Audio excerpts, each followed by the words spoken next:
Hello and welcome to the Synergen Leadership Podcast. My name's Julian, CEO of Synergen Group, and in today's episode I speak with Andrew Ford, who is the founder and CEO of an organisation called Social Star, which works with entrepreneurs and leaders in building their personal brand. And I think this interview is particularly interesting for a couple of reasons. Firstly, Andrew shares some of his the background and how he found himself in his role and current position. He's got quite an interesting story to tell there. And secondly, we really take this idea of leadership as being around influence and focusing in on making sure that the people who report to you are actually in the right roles and the success that comes when you do that. So happy listening. Once again, we'd love to hear what you think. So feel free to go to iTunes or Stitcher and leave us a review. And look, see you on the other side.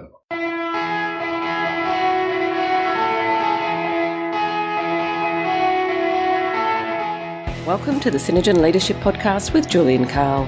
Julian speaks with leaders from around Australia to bring you their leadership story and share their insights about being a leader. To further help you build your leadership capability, Julian shares his own insights about leadership and the tools and techniques he uses as a leader. Well, welcome, Andrew, to the Synergen Leadership Podcast. Very happy to have you here and appreciate you taking the time so people can have a bit of a sense about what it is that you do and who you are. Just take a moment and share where you are right now. Sure. So, Andrew Ford, people call me the e-ttractionist when I tell them to. That's kind of our core methodology. But I run a business called Social Star, and we do personal brand management. So what that means is that, we believe that everyone, who can be found online is running businesses or even in corporations, they have a need to manage their personal brand online. So we do that for them. We help them understand what your brand is, build it in tech, LinkedIn, websites, those sorts of things. And then we help them leverage that for commercial gain. So they might want to get a better job. They might want to start a business. They might want to grow their business with clients. We believe that that's a far more effective way than doing, say, digital marketing.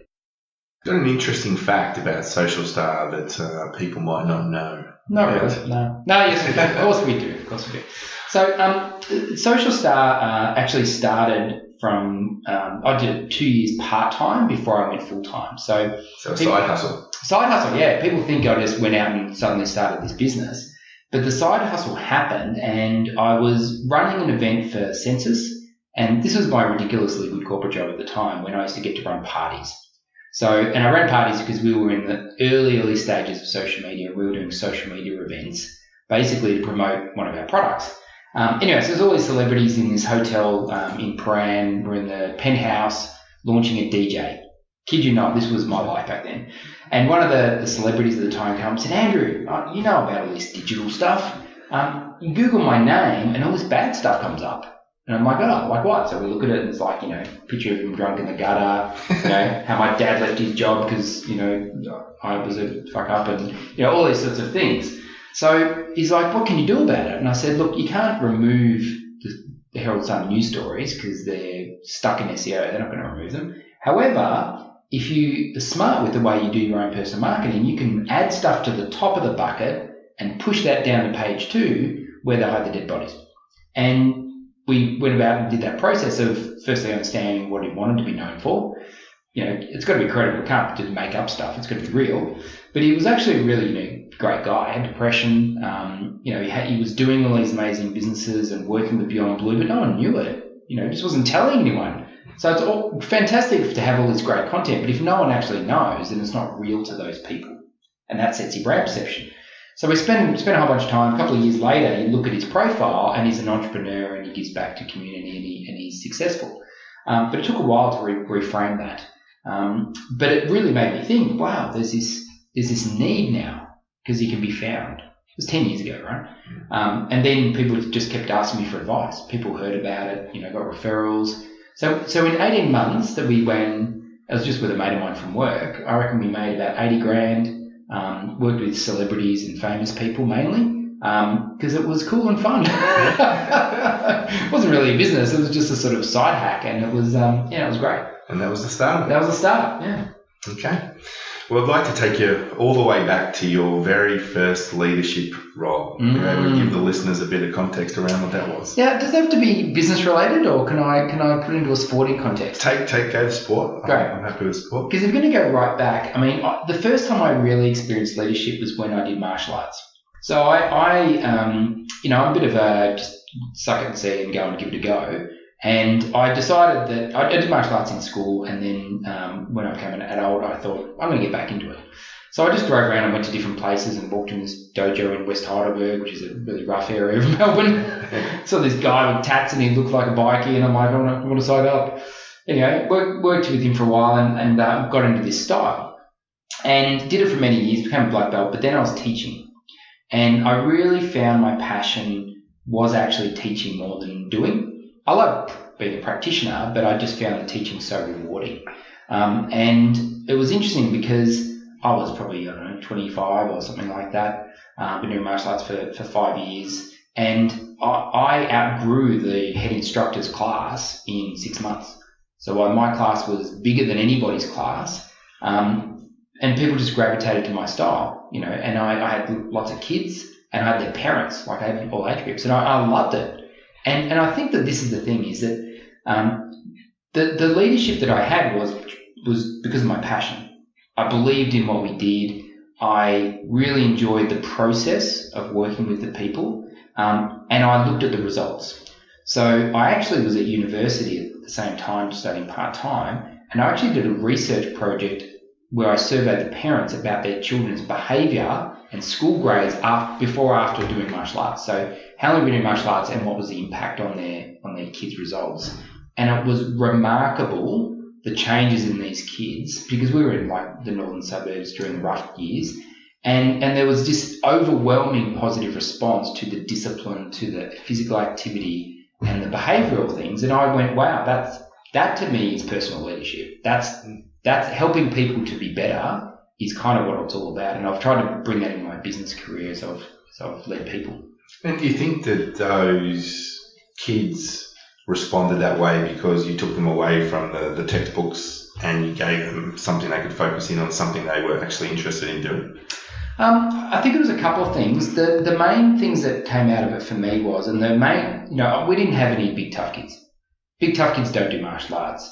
Little kids who are scared do martial arts. I'm not a big guy. I'm 5'8".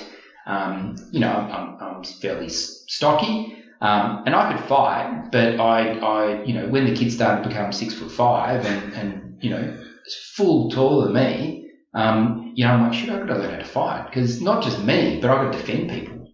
Kids who wouldn't stand up, because I used to stand up to bullies at school. And so what I found is that the kids who were timid and shy and going to school feeling scared couldn't perform. They're just not in the right headspace. And so with giving them some physical confidence of safety, they could then apply themselves more. And then with we taught discipline. Like we mucked around and had lots of fun, but I was very strict. And I believe that they needed that structure. They probably weren't getting it at home. And they enjoyed it. Like they resist it and then they start to enjoy it. It's like any sort of like doing routine exercise. And so the physical benefits and the discipline, but then also the confidence. The confidence is the key. Without that, they couldn't, be successful. So. And how long were you doing that for? I taught for about 3 years. And then my uni I moved from doing a small degree to a big degree and a master's and another master's, and kind of took over my life for a while. So, but I was approaching getting married that sort of year, and I did go and earn some money. So, okay. Yeah. And so what about your moving into a business context for a leadership role? What was probably the most significant leadership role you think you've had before the one you've got now? Yeah, look, I was thinking about this prior, and there's a couple that sort of stood out. There was one at Hewlett Packard, which I really enjoyed, when I went from a small team to a big global team. And during that time, I had some ups and downs in my career. Like I took a job that I didn't really like, I didn't enjoy, and I didn't like the leaders, to be honest. Didn't trust them, they didn't look after me. And I got out of that into another role where my boss was in Denver, Colorado at the time, and we were a big global team and we run projects, and I had to stand out amongst that. I was running all of Asia, so I had to lead the Asian team, which is not easy to do when you've got, so the American people are leading all Americans. They all speak English for a start, different time zones, but not as, I had to go to Japan and Korea and China and, Singapore and Thailand and get these people on board with my process. And the thing is, the interesting thing about that role was, no one reported to me. So it wasn't structural leadership. It was all influential leadership. And what I found was that, I think humbleness precedes leadership. So I didn't go there and say, I'm the global lead for digital in this space and you should do what I tell you to do. I went to their boardroom, sat in their office, met their people and said, look, this is what's working for us and it'd be great. You tell me what's working for you and I'll see how I can help you. And they just resonated with that. And there's a lot of time, effort and energy at the start, but geez, I built loyalty. We then went on to run the first Asia Pacific conference in this space that we'd ever done. People said it was impossible to do. And I led that initiative, and we had 700 people from all over Asia fly into Sydney for this big event that we did, which filled out our national, it was a European, American, now an Asian event. We ran that for a couple of years, and that was super successful. But I couldn't have got that unless I went to places like Korea, and my contact there then brought 50 people from Korea, his clients, over to my conference. Right? So without that sort of, that's true leadership in my mind, is when people follow you, not do what you say because you're the boss. And would you say that's the biggest learning that you took away from that stint, is that, you want people to follow you because they want to, not because they have to? Yeah, look, I had then had a more people management role at Census, where I managed a team ranging from sort of, 5 to 16, 17 people, depending on the day. And that was direct reports and I had sub-reports. And what I found from that was it was easier when they report to you because, they want their bonus, they want a pay rise. So, they want to please you. So it's easier than when they have to choose to follow you, right? But the learnings of doing that first meant that, I sort of had some skills in that area. To be honest, one of the things that I found, which is different than today, that I learned about leadership, is when I was managing a team, I had the highest ratings of any boss in the entire company. It was $1 billion company.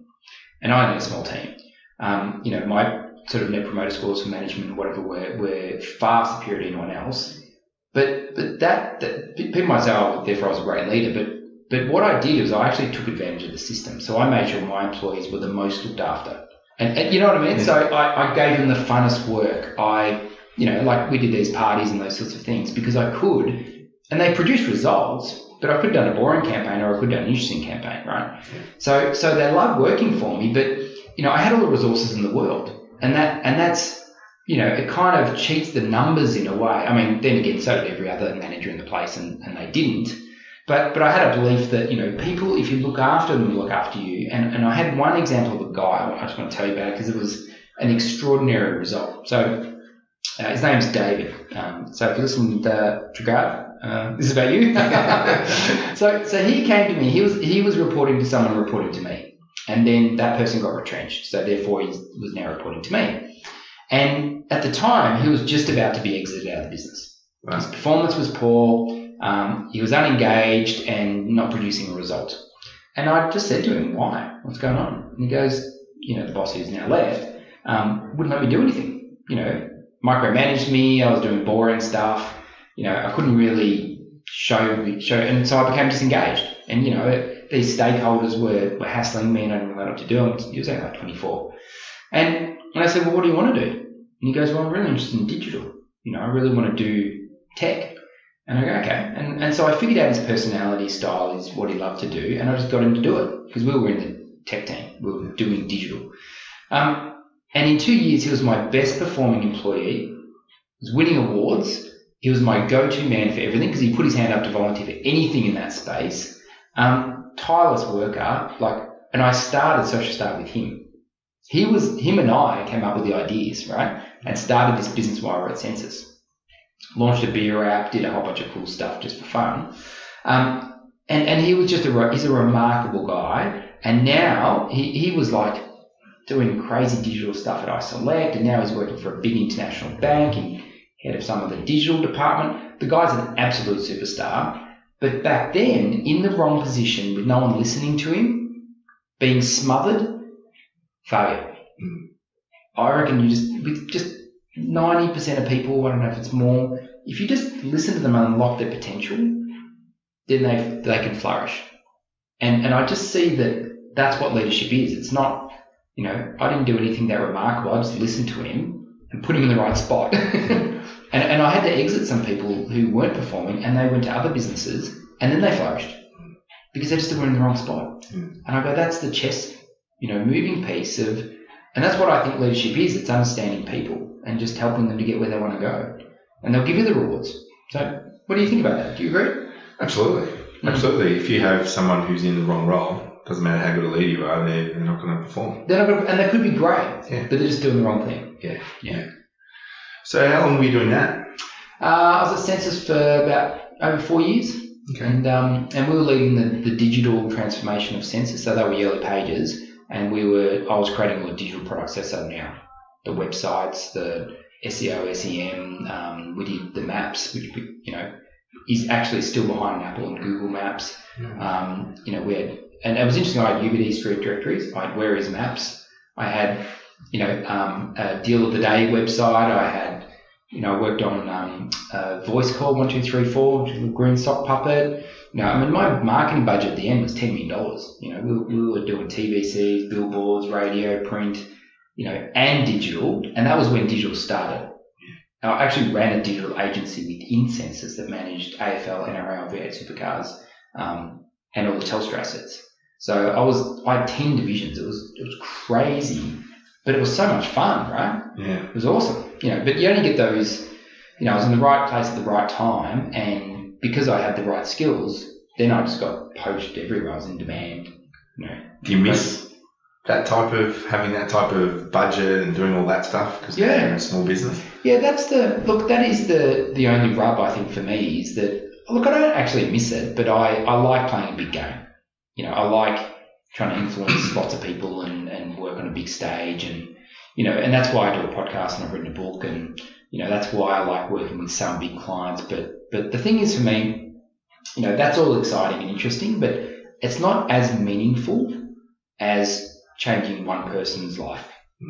And to be honest, that's why I'm doing it, is that if I can help one business owner or one employee who hates his job, I was fortunate, I had mostly great jobs, I was lucky, but there's a lot of people who don't. I see these people and they're just dead inside because they've been doing the shit job for 10 years and they hate it. And it's not that they're shit people, they're just in the wrong job. So this is the leadership thing again, right? Yeah. I see it and I know how to understand them and go, man, you're just in the wrong place. If you just move over here in the sunlight a bit, give you a bit of water, you'll grow.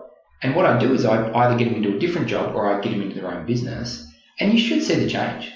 People light up, and that's the reward. I like to be paid once in a while too, but the reward is of not working big programs, because it's all fun working with celebrities. It was all fun traveling around the world, which I did for many years, and that was nice, but it lacked meaning.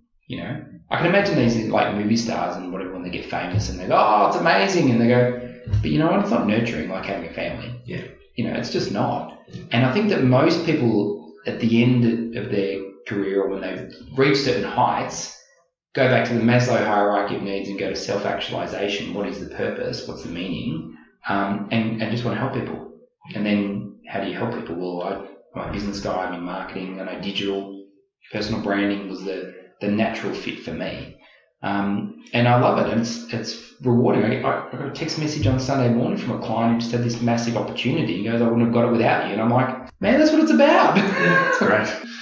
All right, so I want to move now to the present day, and I want to take a slightly different spin than what I've done in the previous episodes. And the reason being, I think that there's a lot of value you could add to the listener group. So the listener group is at the moment predominantly going to be people that are in leadership roles versus ownership roles. Yeah.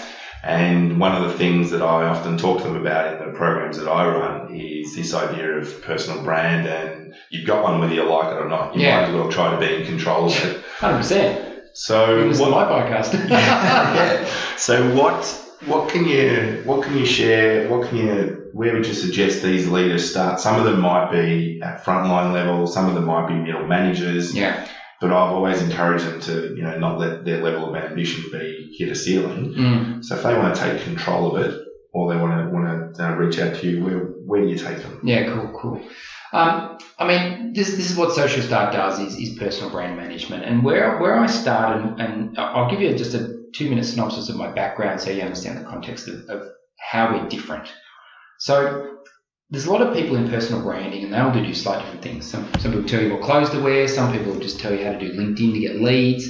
I take a bit of a different approach, and it's really important to me that we are different, because this comes to the essence of why I start my business, because it's a reflection of what I believe in. This is not just a business to make money. This is core, fundamental of how I think, I can add value to the world. So I grew up with a mum who was a hippie, right? She rejects the term, but, she's a hippie. We grew our own food. We went to communes. My mum was a yoga teacher. We went to ashrams. That's a hippie. That's a hippie, right? Yeah. That's a hippie. Free love. It was a whole 60s thing, right? Super smart, super genuine person, but very much into health and spirituality, far more than any of the practical things, which was interesting. Growing up as a kid, you don't know. It just is. And then you get to, my grandparents had money, and so they sent me to a private school. So I was the poorest kid at a rich private school with a mum, no dad, with a mum that used to have a, dress in a Swami outfit with a dot in her pocket, right? So a little bit different to the norm. Yeah. But what it exposed me to is, I did NLP 30 years ago.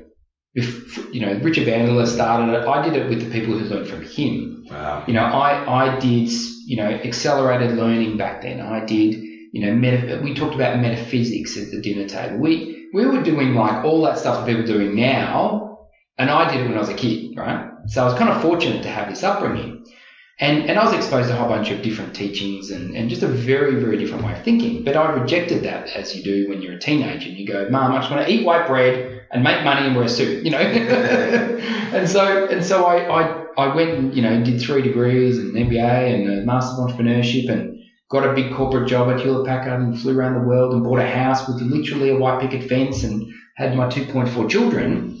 And I went through that process, and then I was like, but this is kind of not me, and I'm not happy, because I've rejected all of those elements to go for all these other elements.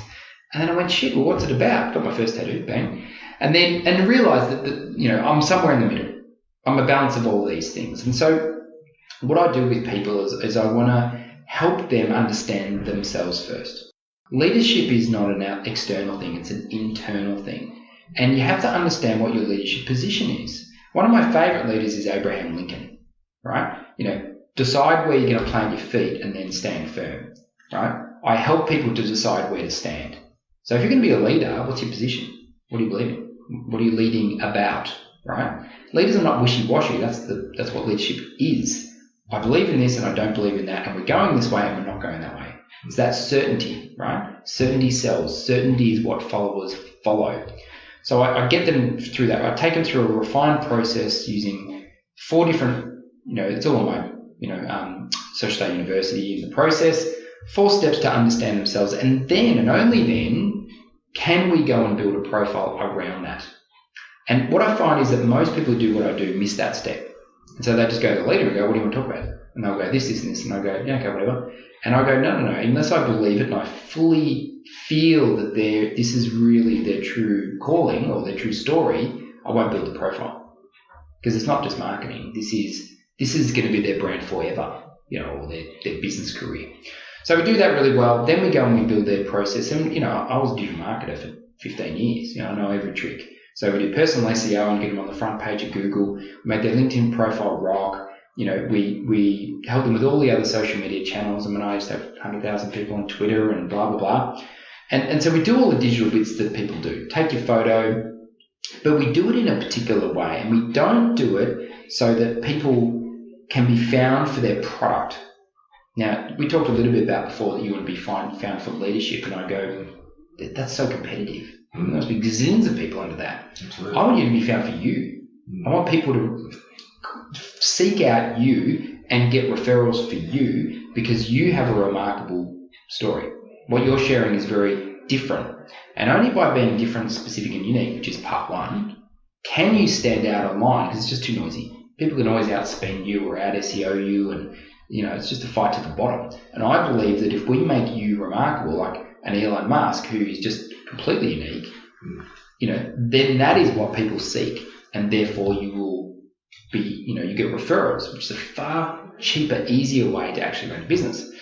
And then the third part is we actually do sales and marketing techniques. So we build digital, we do sales and marketing, and that area is really about, who are you talking to, how are you going to connect with them, how are you going to lead them down the funnel. All very proper sales processes, but in an authentic way based on your uniqueness.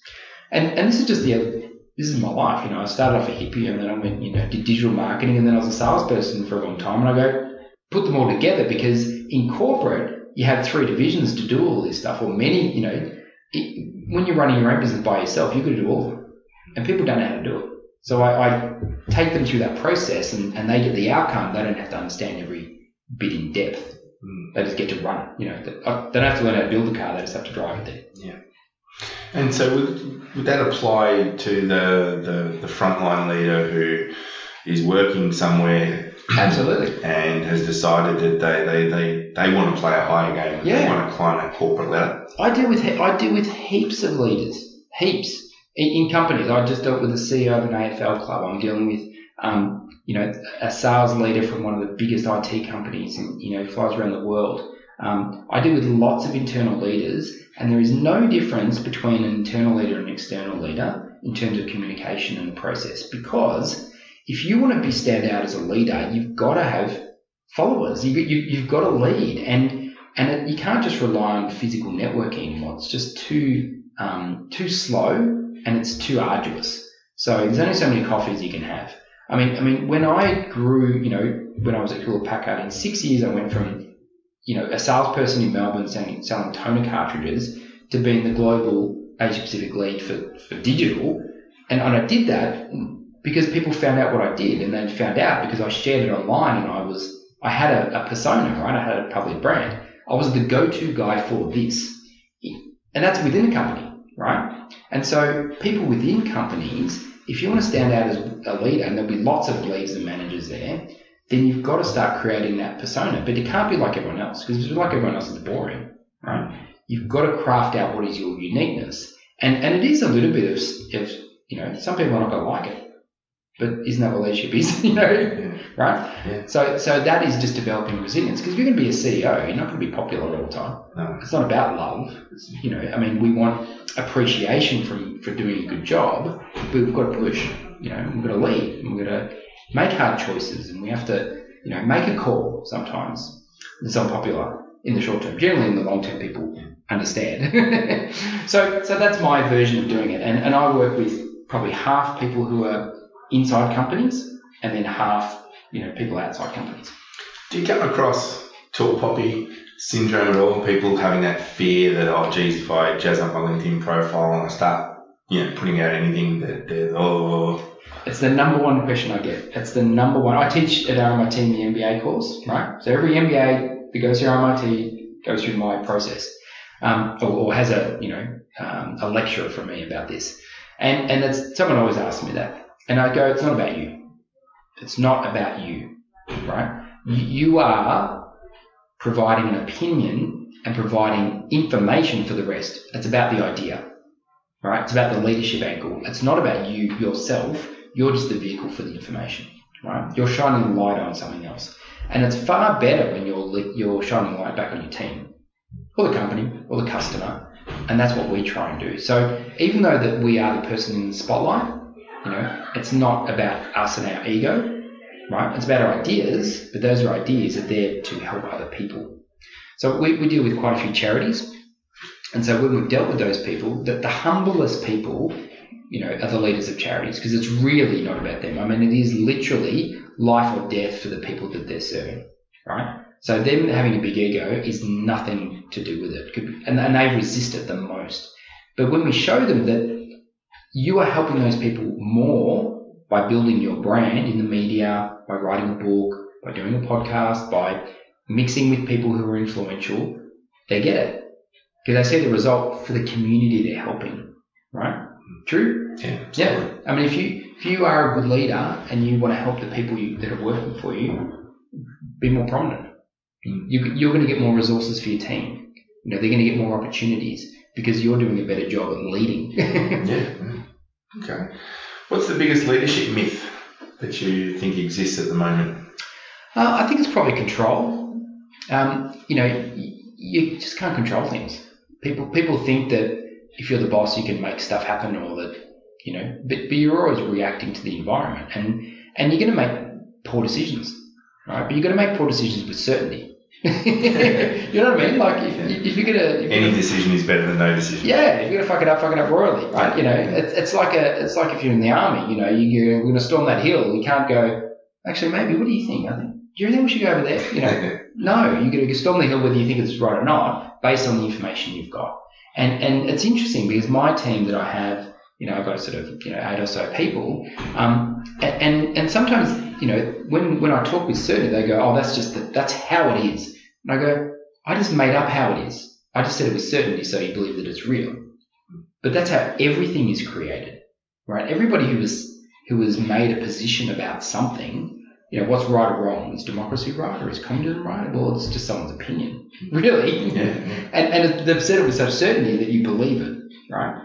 So we have to have that trust in leaders because we can't know everything, and leadership's it's made in a vacuum. You don't know everything. You've just got to assemble it as best you can and make the best bet. And so it's illusion of control of you're controlling it by your certainty. So how do you describe yourself as a leader? Yeah, it's a good question. Self-reflection. So I think that I am probably too much of a caring leader at the moment. So because I genuinely, care for people, that isn't necessarily the best thing for people. Going back to martial arts, right? The kids that I helped, after, the session would play, we'd muck around and they love hanging out with me and all that sort of stuff because I have kids. However, during the session, I was super disciplined. And if you're not disciplined enough and push people, they don't get their personal rewards. If you make it easy for them, it's all right, yeah, you did a great job, and they didn't really do a great job, they feel good then, but they feel bad later, right? And I think that, in terms of my leadership, I need to be stronger and more disciplined and hard on people because that's the reward. Like that's, I'm not pushing them enough, and you got to have enough stick and not just the carrot.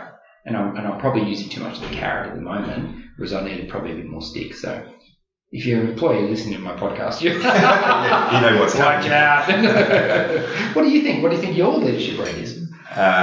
It could actually be a little similar in some ways. I'm a big believer in trying to bring the most out of my team and doing everything I can.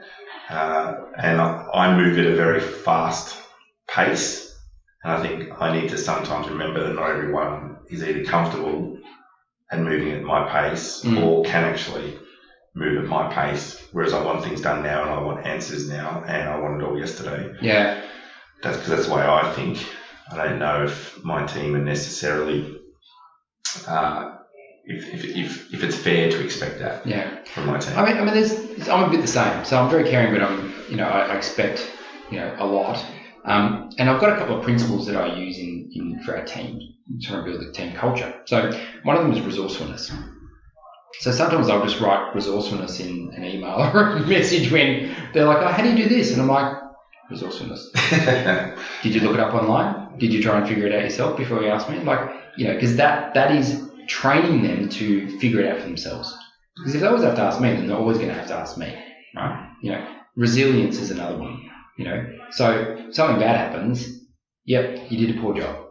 And I'm going to tell you that you did a poor job. You got to pick it up and you're going to get better at it. And I probably don't do that enough in terms of, setting that clear expectation of excellence. But I'm really bringing that in the last sort of month. Because, I want to be the best at this. I really care deeply about what we do. I want to be the best. And I've dealt with billionaires. I literally have dealt with billionaires. And I go, they demand the best.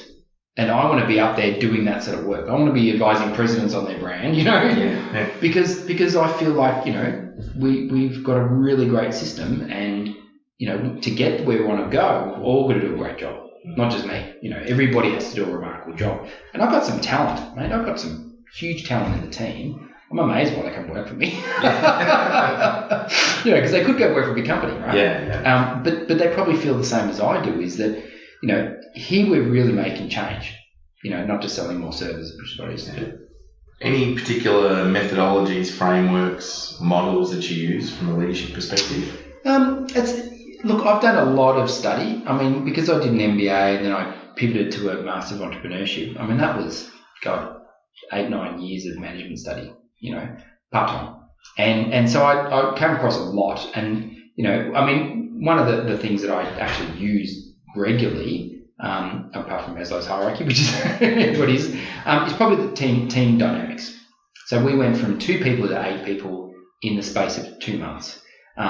And I said to people, we're going through the forming, norming, storming, performing model, and we're just starting to hit performing.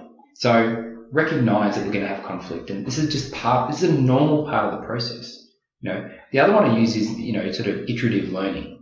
So when they go, things are changing, and I go, yeah, I purposely do new things all the time, because gone are the days when I can sit down for 3 months and write a business plan and then see if that works.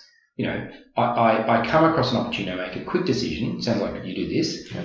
I trial it, I fail fast, or I learn fast, and then I, put that into the model, or I don't, and I move on. And so I shared with you earlier, sales is super critical to business. I met a guy at an event 2 weeks ago. I was pitching, right? At pitch night, they invited me to pitch. I went and did it because I teach pitching. And this guy came in after me, and I was like, he's a cool guy, I really like him. So we started chatting, and he goes, I'm a sales guy, and he just had some spare capacity. And I said, I've got heaps of leads that I'm not following up because, I've got a book and got all these leads from my website. Cool, let's do a trial. Did 3 days, rang a whole bunch of leads, Didn't work out just because different processes for our different products. But I learned. And my team's like, God, that all just happened so fast. I'm like, yeah. I saw an opportunity, I trialed it, didn't work, I moved on. If it did work, I would have instituted it as a process in the system and told you all about it. But I think all businesses have to do that. I'll have an idea for a product and I'll pitch it that day. And if I sell it, it might become a product. That's so quick I work, isn't it? You have to in this small business. Digital, it's fast, man. It's changing. So, yeah, I don't know. Is there any other you'd recommend? Oh, there's 1,000 of them. Yeah. We train so many. But there's one that's I've come across from 2 different angles recently. One as a result of interviewing someone with a podcast, and another one is a body of work we're doing with one of our clients. And it's this whole idea of levels of work. And really understanding what work you should be doing dependent on your role in the business in hierarchy, and also how long you've been in the business. So I think it lends itself very much to that reflection of delegation and thinking about, should I really be doing that, or should I be focusing on the opportunities and the design thinking and all that, or am I still doing some of the stuff? Yeah. You know how I do that? Because I work with my clients on this a little bit, particularly when they're starting a business, to get them into what they should be doing and away from what they shouldn't be doing. And so we examine their personality. And we use a particular test called the Roger Hamilton Wealth Dynamics Test. Okay. I've seen the ads on Facebook. Yeah, it's a bit left of field going back to my hippie roots, because it's not a traditional, what's the ESTJ? Myers-Briggs, DISC. And DISC and all those, right? And I did all of those when I was in corporate, and I used to eat them up, right? I was always doing leadership courses. And, Myers-Briggs was interesting, but, I still really can't. I'm an ESTJ, and I can't really tell you what that is. You know what I mean? I kind of know that I'm extroverted, but the rest of it I can't clearly articulate to you. With the Roger Hamilton one, similar thing. It's based on half on psychological principles, sort of Freudian psychology, and the other half is based on Eastern religion, or not Eastern religion, Eastern I Ching philosophy, ancient Chinese stuff. Because the guy, Roger Hamilton, is actually half Asian, half Western. Right. Ta-da! And so I find it really interesting because it's kind of my mixed beliefs as well. But what it tells me is what gets me into the best state of flow. So where do I hit peak performance when I do these particular activities? And so I know I'm a creator. So my best role in this business is to create new stuff. I need constant change. I like it. Doesn't mean my staff like it, because if they're in the opposite and they like stability, I hate that, right? But so what my role is to work with new clients all the time, run workshops, do trainings, teach, create new assets like ebooks. That's what I love the most, and I should do that. And I should outsource everything else, which is what I'm trying to do, right? So, but I know exactly what I'm good at and where I perform best, because if you love it, you'll do it more, right? And that's all I try and get people to do is I go, when you find the bit that you really like to do, and, we're talking about doing our accounts and how neither of us want to do that, you got to outsource it because it brings your energy down. You hate to go to work if you have to do that all day. Yeah. So all I want to find is where's your passion point? What's your hate? I go through your love list and your hate list, and I go, what do you love to do? What do you hate to do? You go, I hate this, and you find someone else to do it. It's not that hard, but people don't do it. They're like, oh no, I got to do it. No, you don't. You don't. In fact, if you do, you'll fail because you'll start to hate to go to work every day, right? So leaders, how is your leadership style different from others? Because if any personality, you can be an introvert, you can be an extrovert, you can be a supporter, you can be doesn't matter. Anyone in any personality style can be a leader, but it's different. So if you try and emulate someone else, it ain't going to work unless they're your style. So anyway, we do that first. So I use that a lot. Any leaders that you look up to or that inspire you? Yeah, I used to love Steve Jobs. I never used to love Apple that much, even though it looks like an Apple store exploded on my desk here. But the thing I didn't like about Steve Jobs, I mean, he was an amazing worker, creative thinker. What I appreciated about his leadership was he was just so decisive, and he just his quest for excellence was extraordinary. But what I found, when reading his book, and I don't know what I read, but he was an asshole and nasty to people, and not just to motivate them, but just because he said he was nasty sometimes. And I just don't believe that that is the best way. So Elon Musk is a personal favourite because he is similar but different in a way that he's just got a bit more EQ and a bit more. He's probably on the spectrum still like Steve Jobs, but he's determined, and he never gives up, and he drives the team, but he drives the team to a common outcome and for the betterment of all, and he rewards them, and I see that as a very positive trait. We can't all be like him, to be honest. So, I do look at the early American presidents, and I'm fascinated with them. I don't have many in Australia that I can resonate with as much. Yeah, not recently. I just, to be honest, I don't think there's many leaders out there. There's really not many people who will, fight for their beliefs. So the reason I like Abraham Lincoln is, would you kill 1 million people over a difference of opinion? He's felt so strongly about slavery and people's rights that he started a war with his own people. He killed 1 million people. And I go, that's a pretty strong belief. I always think about Australia in this context, and I go, imagine Victoria was doing something, or Queensland was doing something Victoria didn't like, right? We'd be right, we're going to go and change you, we're going to march into town and we're going to make you change your mind. We'd march up and then we get to Byron Bay and go, shit, it's a nice day. Let's just stop here for a bit of a surf and we're too lazy. We're not passionate enough. We're too worried about whatever people think. And so I think true leadership is very hard to find. Elon Musk went against everybody to start his business, but he was freaking right. I go, only history shows you you're right. Early on, everyone thinks you're wrong. And to me, that's kind of a definition of leadership in a way. So where can people find out more about you and Social Start? Where should they go? What should they look for? It depends what they want. So, look, I share a lot of my personal views on my website, so andrewford.com.au. That's where my podcast is there, and also my blog. That's more my personal blog. On socialstar.com.au, we have our business blog, so more about the tips and tricks of personal branding and digital. They can just reach out to me. LinkedIn's probably a good spot. I'm pretty easy to find there. I'm on Twitter, I'm on Facebook, but, I pretty much use LinkedIn as the main one. And I just like having conversations with people. So, I'm a very chatty guy, as you can tell. You can't shut me up. And my biggest passion is just meeting new people and figuring out what they're doing with themselves, So if people want to talk to me about that, love to do that. Okay. And any last words on leadership? Look, I think that everyone has their leadership to a degree. I'm certainly not going to start a war and, espouse my beliefs that are so out there. I don't think I would have them that much. I just feel that I'm passionate about my little corner of the world, and I think that everybody just needs that. And leadership to me is not just something in the office. You take it home. I've got 2 young boys, and I'm trying to demonstrate leadership by the things that I do, not what I say. And that's another reason why I want to run a great business, because I want to show them that you can build something and be authentic and, not crawl over people to be successful, because they pick all this stuff up.